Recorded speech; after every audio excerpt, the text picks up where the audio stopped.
Как да оцелеем в България? Здравейте, сега ще научите какво е необходимо за вашето оцеляване в България. Едно, научете някои основни фрази от речника на средностатистическия българин, а именно да ти еба майката, на майка ти в путката и други подобни. Две, в зависимост от това къде пребивавате, задължително научете местните обращения към аверите. Бележка от автора: авер е местното наименование за приятел. Обращенията включват Копеле за Перник, Майна за Пловдив, Брато за София. Ако искате да ходите в други градове, по-добре си избийте тази мисъл от главата, докато още можете и не е твърде късно.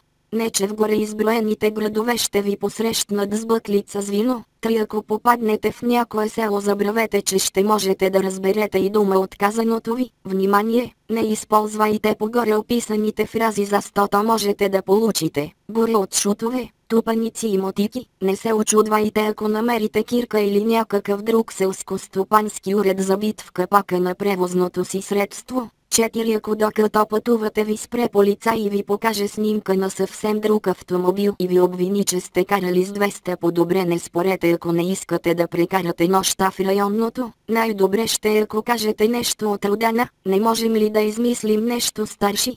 Или подайте шофьорската си книж с сгънати 20 лева вътре. Това ви гарантира голям шанс да се измъкнете. 5, в България много често срещано явление са ултрасите. Ако по някаква случайност налетите на такива, по-добре не се опитвайте да бягате. Така или иначе ще ви настигнат. Не ги гледайте в очите. Ако някой от тях ви попита от кой отбор си, най-добре кажете, че не гледате футбол. В противен случай, ако кажете грешния отбор, най-вероятно това ще е последното, което сте казали.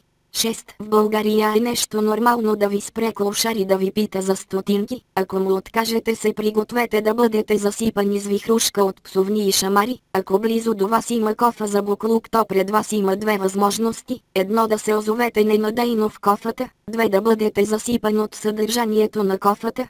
7, българският автопарк се състои основно от избушени малолитражни автомобили, повечето от които ваш набор. По тази причина не се и надявайте да ви спрат на пешеходна пътека. Аргументът "аз съм с предимство" няма абсолютно никаква тежест. Ако по някаква случайност ви спрат, се направете, че нямате намерение да пресичате. Не си правете илюзии, това е капан. Опитате ли се да минете, получавате скоропостижно пътуване до Пирогов с минимални шансове за оцеляване.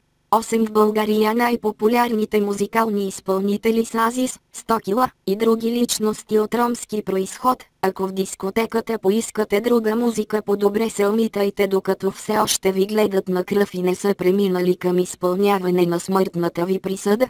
9, не говорете за политика, ако не искате да ядете бой.